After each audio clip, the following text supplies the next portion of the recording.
सियार और ढोल, the jackal in the drum. एक बार एक जंगल के पास दो राजाओं के बीच घनघोर युद्ध हुआ।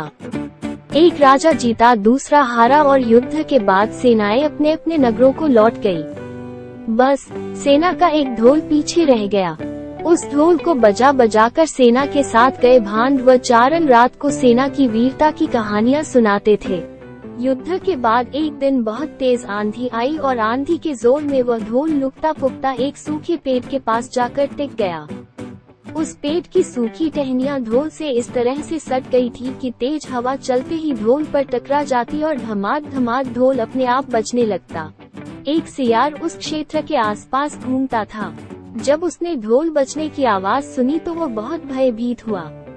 ऐसी अजीबोगरीब आवाज उसने किसी जानवर की नहीं सुनी थी और वो सोचने लगा कि ये कैसा जानवर है जो ऐसी जोरदार धमाद धमाद की आवाज निकलता है। सियार ने छिपकर ढोल को देखा ताकि यह पता चल सके कि यह जीव उड़ने वाला है या चार टांगों पर दौड़ने वाला। सो एक दिन सियार झाड़ी के पीछे छुपकर ढोल पर नजर रखे हुए था।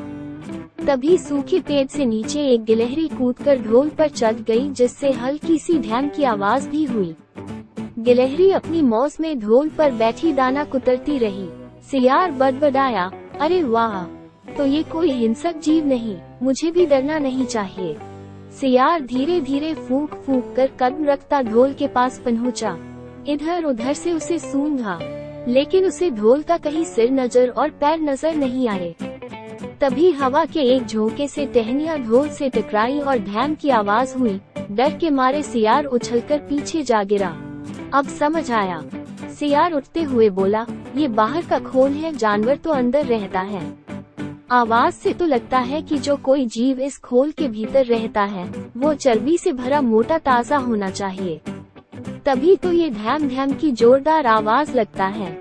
ये सब देखकर सियार वापस घर को चला जाता है और अपनी मांद में घुसते ही अपनी पत्नी से खुशी खुशी बोलता है, ओ सियारी, बड़ी दावत खाने के लिए तैयार हो जा। अभी अभी एक मोटे ताजे शिकार का पता लगाकर आ रहा हूँ। सियारी ने पूछा, तो तुम उसे मारकर ही क्यों नहीं ले लाए? सियार ने उसे गुस्से से उसे झिकी दी, क्योंकि मैं तेरी तरह मूर्ख नहीं हूँ। वो एक खोल के भीतर छिपा बैठा है और खोल ऐसा है कि उसमें दोनों तरफ सूखी चमड़ी के दरवाजे लगे हैं। अगर मैं एक तरफ से हाथ डाल उसे पकड़ने की कोशिश करता तो वो दूसरे दरवाजे से भाग जाता। तो सियारी ने सोचा कि सियार सही कह रहा है। दोनों ने रात होने का फैसला किया। चांद निकलते ही दोनों ढोल की ओर गए। जब वे निकट पहुंच ही रहे थे तो फिर हवा से टहनियां ढोल पर टकराई और ढैम ढैम की आवाज हुई।